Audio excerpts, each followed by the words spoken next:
It is the Jesse Kelly Show, final hour of the Jesse Kelly Show on my anniversary, which I totally didn't forget, even though Ob says I did because I didn't get a card or anything. Anyway, on the final hour, we're going to finish up our kamikaze talk. We're going to talk about this dirty commie, if I get to it, this dirty commie having a beautiful wedding, luxury wedding, when you shouldn't have any of these things. We'll talk about Gen Z men, college degree versus no college degree, emails, more.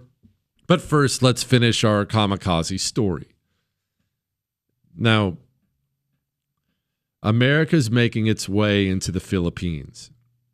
I already explained that the Philippines are critically important to Japan. They have to have these resources. They took the Philippines on purpose.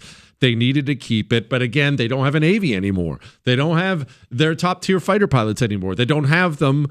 And Japan decides it's time to begin recruitment of kamikazes, of men who will join the special attack squadrons. That's what they call them. Special attack force, special attack squadrons. I saw both. They didn't call themselves kamikazes all the time, but they did refer to themselves as that. Why? Well, we have to go clear back to last night in hour 3. Remember, the Mongols tried to invade and conquer Japan twice. A typhoon wiped out the Mongolian Navy and its army, which was sleeping on the Navy, twice. Japan called it a divine wind, a wind from God. Kamikaze is the word for it. So when a horrible, huge, ugly, conquering force is coming to take Japan, the belief is a divine wind will rise up and save the country. And for hundreds of years, that took place in the 1200s, for hundreds of years, that's what the Japanese were taught. That event has a reverence, had and has a reverence for the Japanese people. And so if you're going to sell suicide pilots and subs and other things like that, what do you sell? How do you sell it? Well, it's not a hard thing to sell at this point in time. Let's look at the Japanese perspective. And believe me, I'm not doing a Americans are the bad guys thing. We are looking at this from the Japanese perspective. What is happening to you in your homeland? American planes are flying overhead and they are bombing your cities and burning them to ash. Remember that we firebombed Tokyo. And we burned to death twice as many people in Tokyo as we killed in Hiroshima or Nagasaki with the atom bombs. We just straight up dropped napalm, for lack of a more, I don't want to go into details of it. We burned the place down. And that was not unique. It wasn't just Tokyo. It wasn't Hiroshima. It wasn't Nagasaki. Almost every single major Japanese city was being put to the torch right now. Now, you can say, why were they so afraid of us taking over? We weren't the Soviets. We weren't going to treat people the way they were treating people. How could you know that if you're a Japanese civilian and your whole family just burnt to death in Tokyo? How are you supposed to sell that family that the Americans are going to be lovely to you, which we turned out to be, but that Americans are going to be kind and lovely to you when you take over? You're not going to believe that in a million years. You're going to believe the propaganda that the people who just burnt my whole family to death, they will come do terrible things to me. They will wipe out my entire bloodline. We need a divine wind. Now combine that with, well, there was a Japanese rear admiral. There were many guys like this, but there was a Japanese rear admiral who believed in suicidal attacks. This story is going to be not reliable, the one I'm about to say. And it's going to be not reliable because I think I read 5 different versions of the story. I'm going to give you the version of the story that was sold to the Japanese people. This rear admiral believed in suicide attacks. He was sending his pilots off to go do attacks. They weren't going off to do suicide attacks, but they were going to do attacks. He chooses, remember, he's a rear admiral. He's a big shot. He chooses to fly with them, and in an effort to save the homeland, he crashes his plane intentionally into an American aircraft carrier, causing all kinds of death and destruction, almost sinking it. That is the version that was sold to the American people. And that may be true, by the way. I got versions of this that said he missed, that he didn't crash his plane into it all, that he tried, but he dropped a bomb that hit. There are a bunch of different versions depending on what you read. That's not important. What is important is the Japanese people, this word spreads far and wide by the government across the country. Look at this hero. Look at this lion. Look at what he did. Let's build a shrine to him. What a hero of Japan. He is the divine wind. Now, young men, do you want to do the same? Do you think a country like that would have volunteers? Of course they would. The volunteers start coming in and coming in and coming in. Now, America's fleet gets into Leyte Gulf, the Philippines. Don't worry about the details. They get to the Philippines, and it is a massive fleet. A massive fleet. This is when MacArthur returned to the Philippines. We're taking back this critically important part. We get a kamikaze. He flies right at the ship, crashes into the ship. At first, the Americans thought the exact same thing you would think. Well, what an idiot. Must have been an accident. Did he pass out in the cockpit and he did this accident? What a moron. They quickly realized that Japan had changed its tactics. Now, let's stop for a second because we have to talk about a couple nerdy military details that will matter. You know, in all warfare, no matter the age, World War II or ancient Sparta, it doesn't matter what the age is, there's always a development in tactics and weaponry, and then a counter development. The enemy will do something, you figure out how to counter it. You will do something, the enemy will figure out how to counter it. Americans, they found out early on in the war that air power can take out a ship, the way our ships were currently configured. What do you do about that? We did a few different things about that, had a few different things. And so here are the things we had done, and this is going to be important when it comes to the kamikazes themselves. The first thing is, at first we did not have enough guns, anti-air guns on these Navy ships. You need way more guns than you think you need. It's very, very difficult to shoot a plane out of the sky, even with advanced anti-air guns from a ship. So if you look at any World War II era ship, whatever it is, a battleship, a destroyer, doesn't matter what it is, you will see what look like, you can go look one up right now, as long as you're not driving, you will see what look like almost big steel coffee cups along the outside of it, little half pods, if you will. Those are gun stations that we had been adding as a country to our ships. We need more guns, more guns. Each one of those little steel coffee cups holds an anti-air gun. That's where we were putting our anti-air guns in, okay? Now, we did other things. We even created things like proximity fuses. Remember, I just said it's very hard to shoot a plane out of the sky? It gets a whole lot easier when you come up with I'll just call it a bullet. When you come up with a bullet that doesn't have to hit the plane, if it gets close to the plane, it will read that it's close to a plane and explode, damaging the plane. That is a huge advantage when you're trying to shoot these planes down. We had all these things that were done, and there were other things as well, and they were all done in an effort to stop Japanese planes from torpedoing our ships. Remember, they had torpedo planes, from dive bombing our ships, and these things we had done had proven to be very, very effective at stopping what the Japanese had previously been doing. The problem is, those things are not nearly as effective against a plane that is trying to crash into you.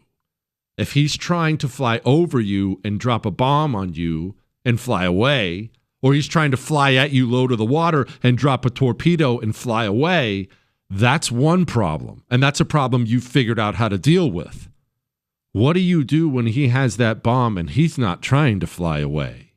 He's trying to fly it into you. What do you do? What do they do? Well, in the Philippines, we are figuring all this out. And we'll talk about that next.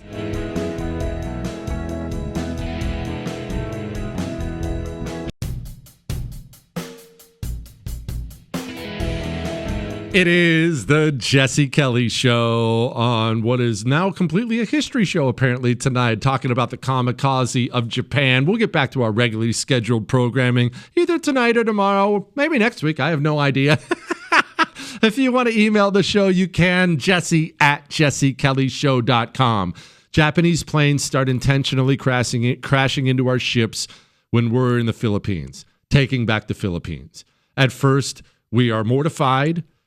We stay mortified, and this is something we have to discuss here. Remember, wars, especially in the modern era, they really need public support to continue. Or in the very least, they can't afford widespread public outrage. By this point in the war, American resolve isn't what it was right after Pearl Harbor.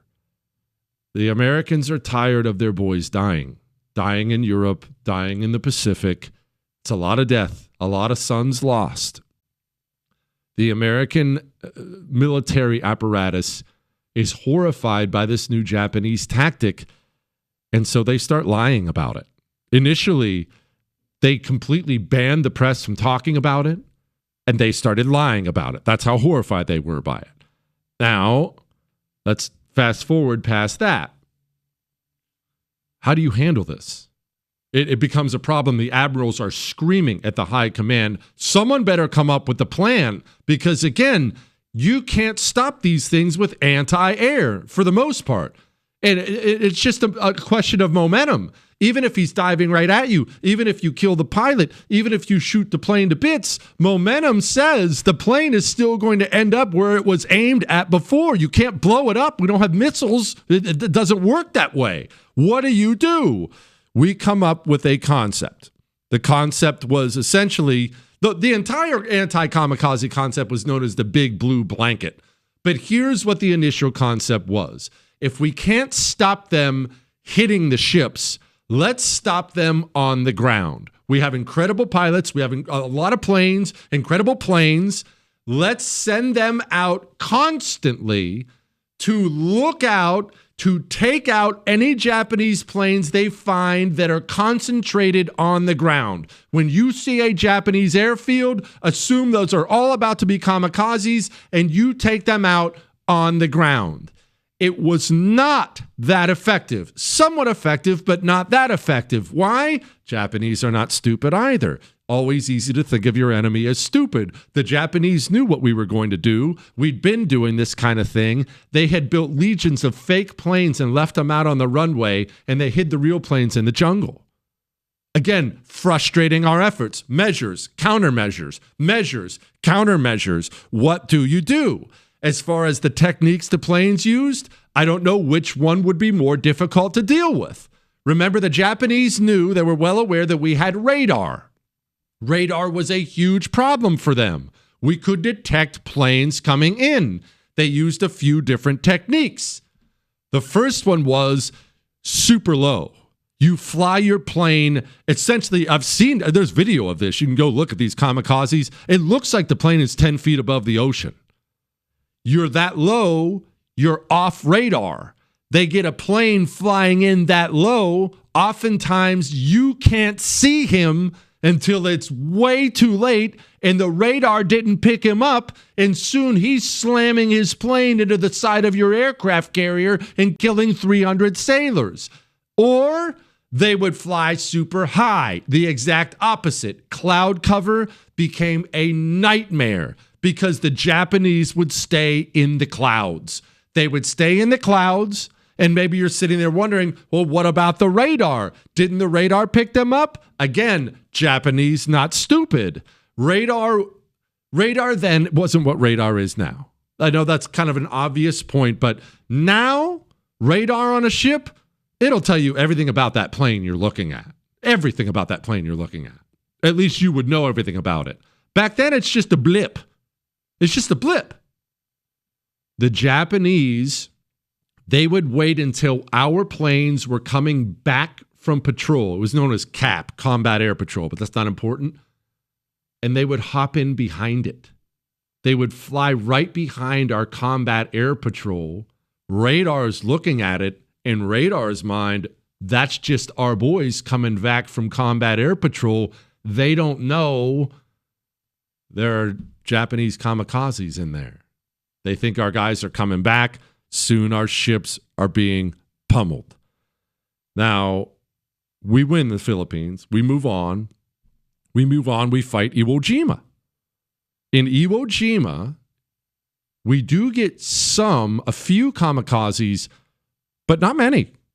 Really not many at all. We think we have stopped this problem.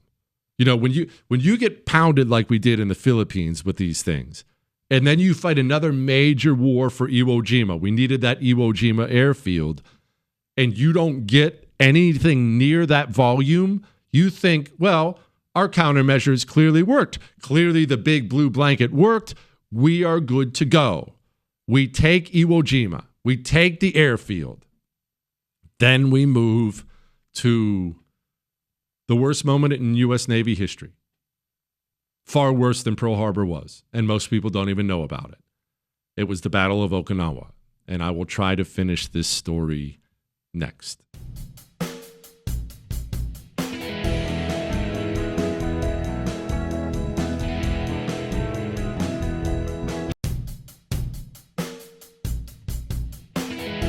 It is the Jesse Kelly Show on a wonderful Tuesday, trying to finish up our kamikaze history. Actually, I'm not even trying. I'm having myself a good time. So the Japanese have tested kamikazes in the Philippines and had some success.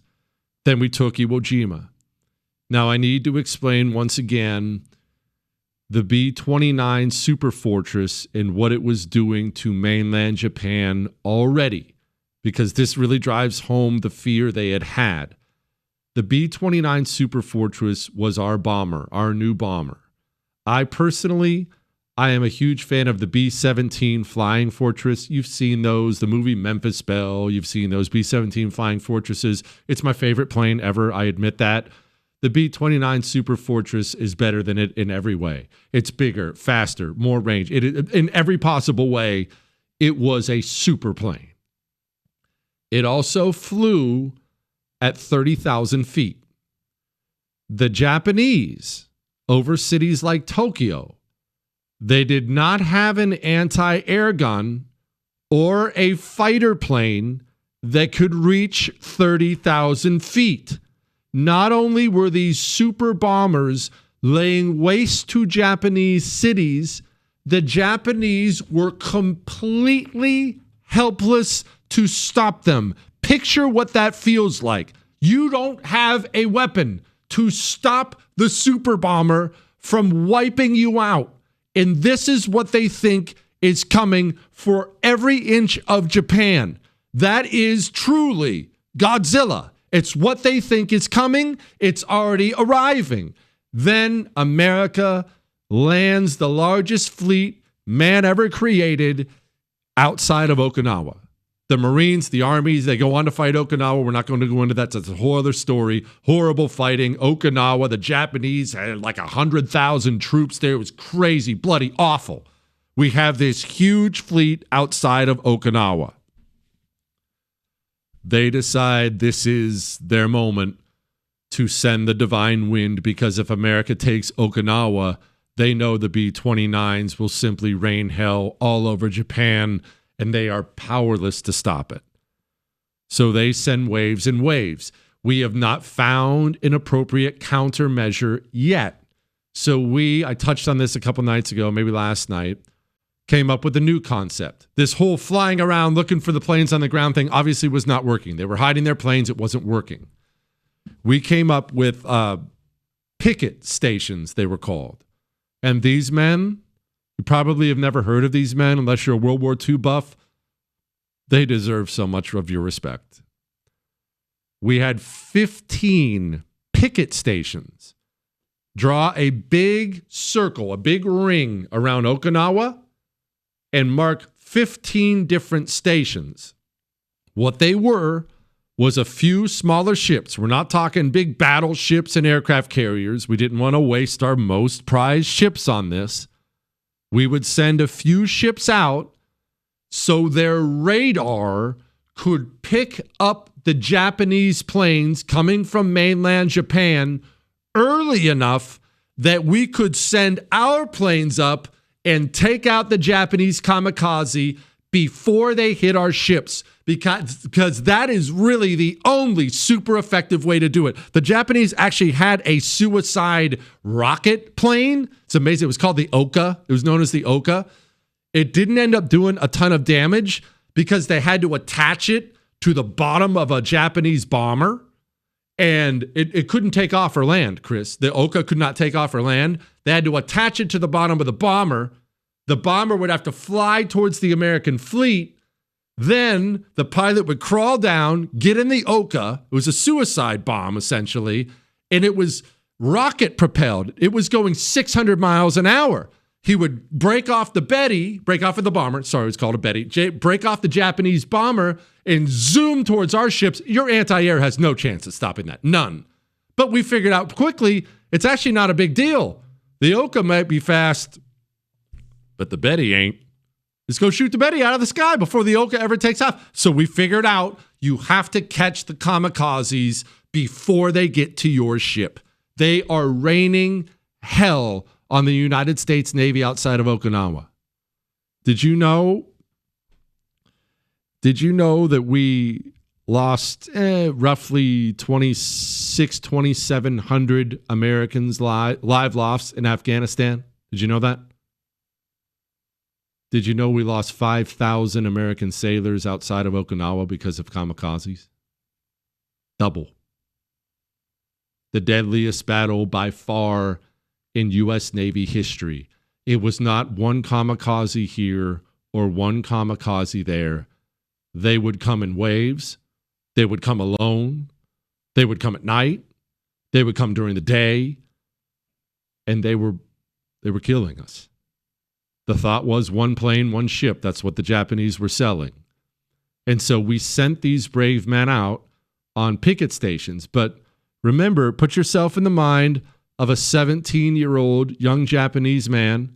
You're scared out of your mind. Maybe you volunteered. Maybe you were voluntold. But you know it's a one-way trip. Now, I need to pause real quick. Why is it a one-way trip? Oh, they use words like shame. Oh, your family will be shamed.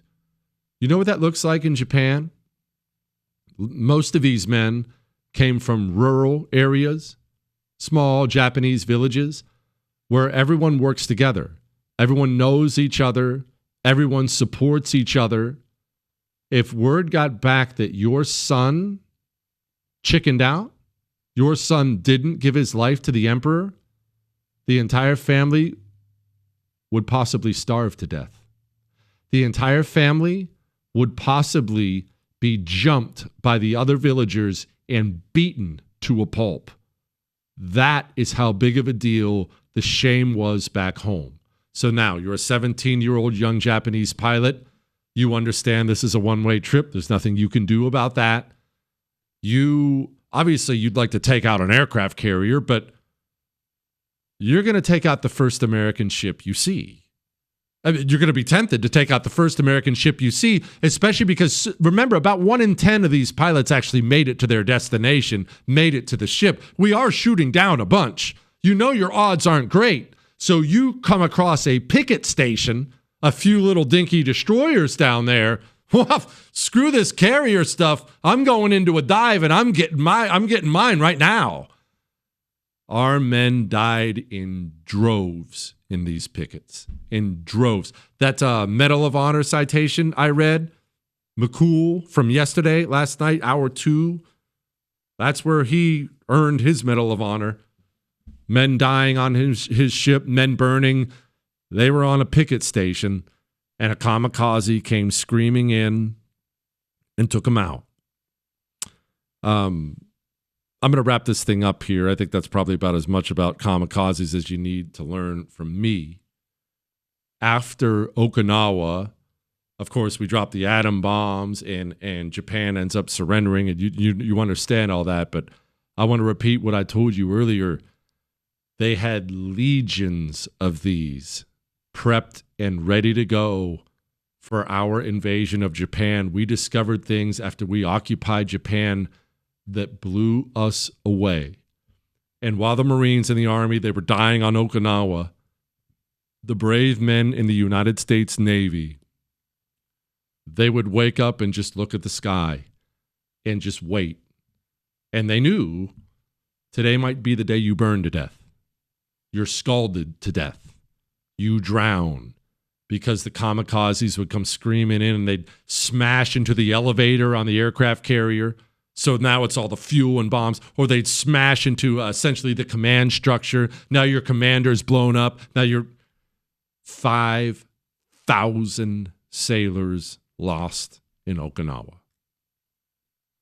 Now, something to marinate on, as we brought up last night,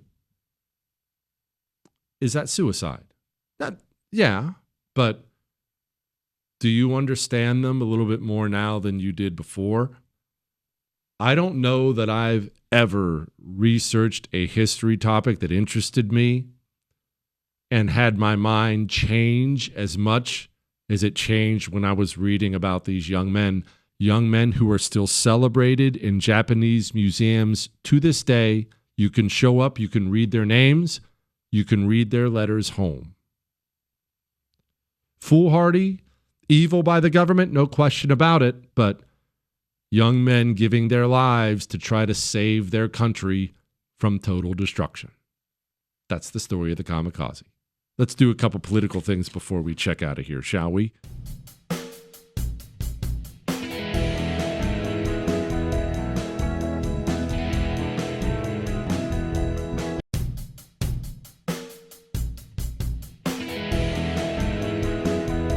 It is the Jesse Kelly Show, final segment of the Jesse Kelly Show, and what has been a wonderful Tuesday. We'll be back to our regularly scheduled programming tomorrow. I hope you enjoyed it. I certainly did. Jesse@jessekellyshow.com is the email address. If you missed any part of that history or the rest of the show from tonight, last night, go download the podcast. iHeart, Spotify, iTunes. One final quick word on the kamikaze that I did not know, something I thought was interesting. These planes, when they crashed into the ships, obviously there's a lot of fire and bombs and things like that, but if the plane remained on the ship, the Japanese plane, oftentimes the pilot was relatively intact. I mean, I'm sure he doesn't look like he's ready for prom, but he's relatively intact. Occasionally, much more than once, the American sailors, the Navy, would come up with or find a Japanese flag, and they would pull him out of that ship, and they would bury that young man with honors at sea, the same way they would theirs. They killed so many, and don't get me wrong, they were hated. The Japanese were hated by our troops in World War II. There's no question about it. But the men who were dying and whose friends were dying oftentimes thought of these young fanatics, yes, as fanatics and crazy, but as warriors doing what they could for their country. That's what the men felt at the time. Some of them, anyway. Nothing's universal. You know what is universal?